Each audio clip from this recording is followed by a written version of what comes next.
Today I want to talk about the xenophobic attacks in South Africa.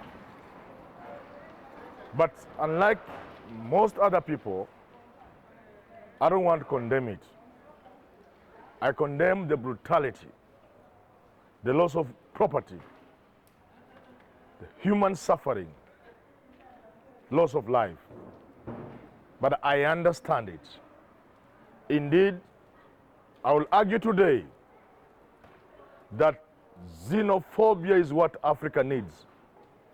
That Africa's renaissance will be found through this xenophobia.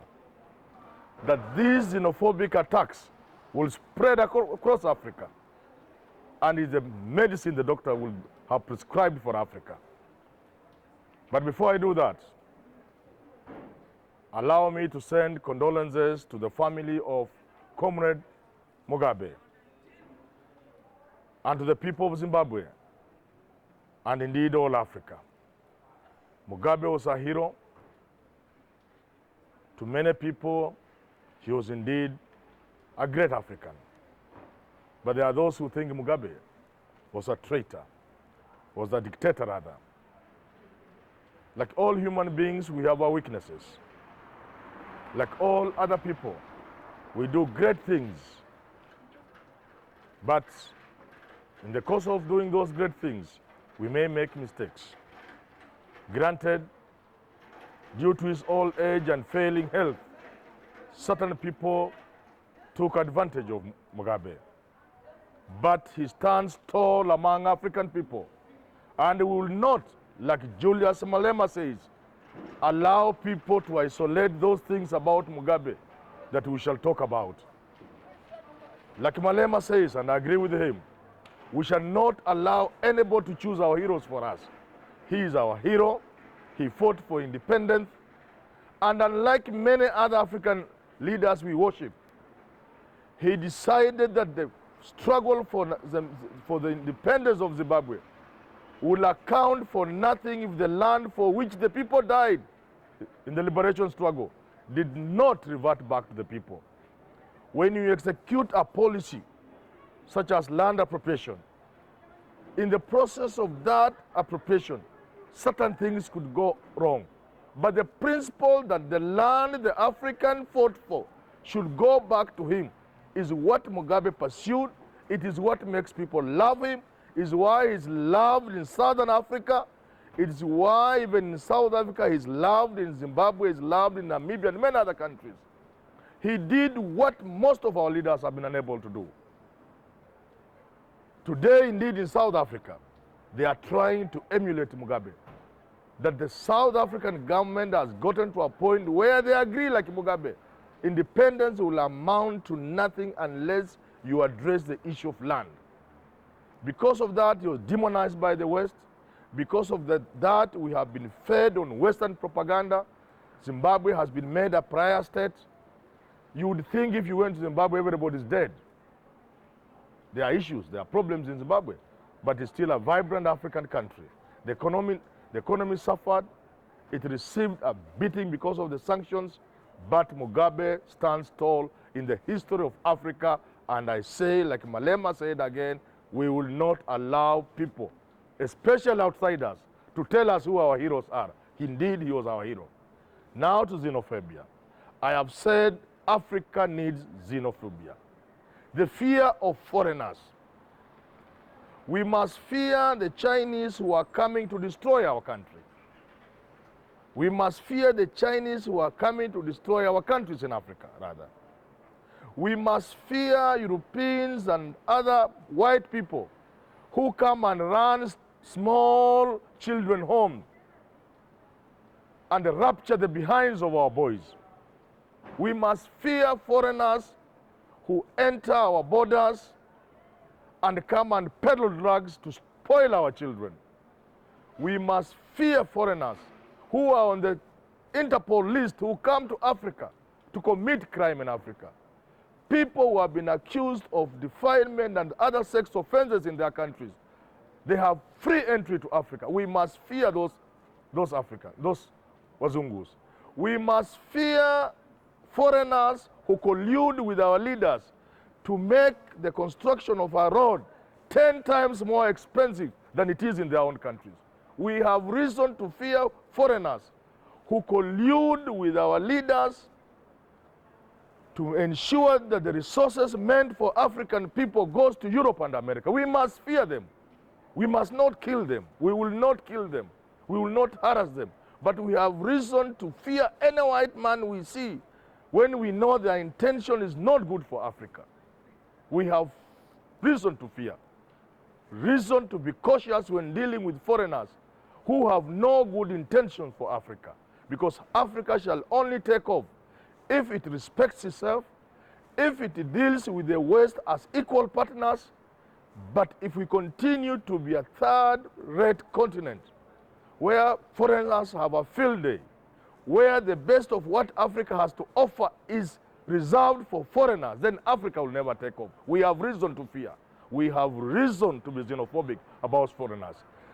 Why I say that xenophobia and xenophobic attacks will help this country, will help this continent rather, is because what is going on in South Africa is really a result of the many years of colonialism, the many years of apartheid system that debased and dehumanized the African in South Africa, so that he sees his fellow Africans from Namibia, his fellow Africans from, from Zimbabwe, from Nigeria, as enemies, because he has been debased and dehumanized to think he's useless, and he sees the image of self in those other Africans. He can't see the Mzungu as his enemy. Now, what have our African leaders done? Instead of correcting the situation by making the resources of Africa, especially South Africa, to benefit the black men in South Africa, the resources are still controlled by white minority people. The farms are still run by white people. The minerals are still exploited by white people. So that the African is left to scramble for the little that is left. In that state, therefore, the African will identify an enemy who makes the sharing of the crumbs very difficult. The little that is left for the African is so little, the Africans will fight among themselves for it. First, with foreigners. They will think it is foreigners who are making life difficult for them. No, it is their leaders who have refused to ensure that the resources of South Africa benefit the black man in South Africa. It is the leaders in Africa who are making these xenophobic attacks spread, first between Africans themselves, first between foreigners. What you consider foreigner is your own brother. Then it will be between a Nigerian, Hausa, and an Igbo, a Kikuyu and a Luo, a Pokot and a Turkana, for resources.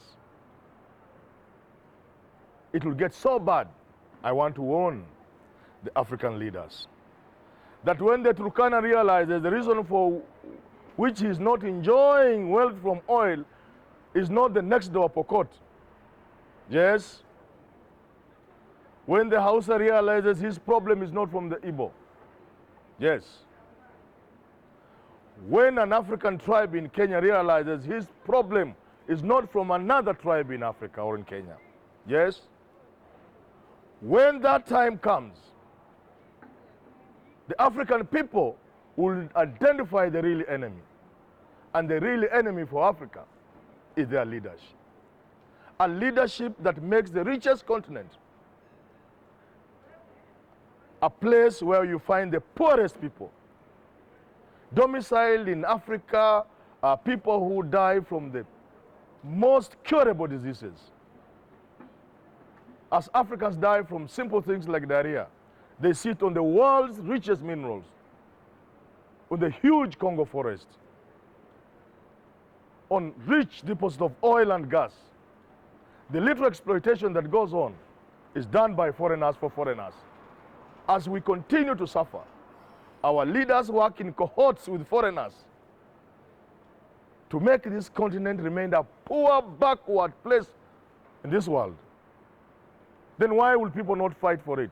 But, like at the end of the Second World War in 1945, or thereabouts, when the Allied forces cleared Hitler, and the two sides of the same side met across the river. They faced each other, and then we realized our actual difference, setting in motion the Cold War that has determined the face of the world, the politics of the world, until today. That moment will come when the African people will realize that it is not a fellow black African from another country, that is not a fellow black African from another tribe, that the cause of their suffering and pain and poverty and oppression, rather it's the leadership of their countries. That time will come, and the leaders, I warn you, leaders of Africa, that time is soon coming, and these xenophobic attacks may just awaken the African people to realize that it's senseless to kill your fellow Nigerian if you're a South African, to kill a fellow tribesman from another tribe, a fellow countryman from another tribe, just because they are from another tribe. That indeed your suffering is from your leaders. That time is coming, and the leaders had better be warned and begin to work in the interest of the African people.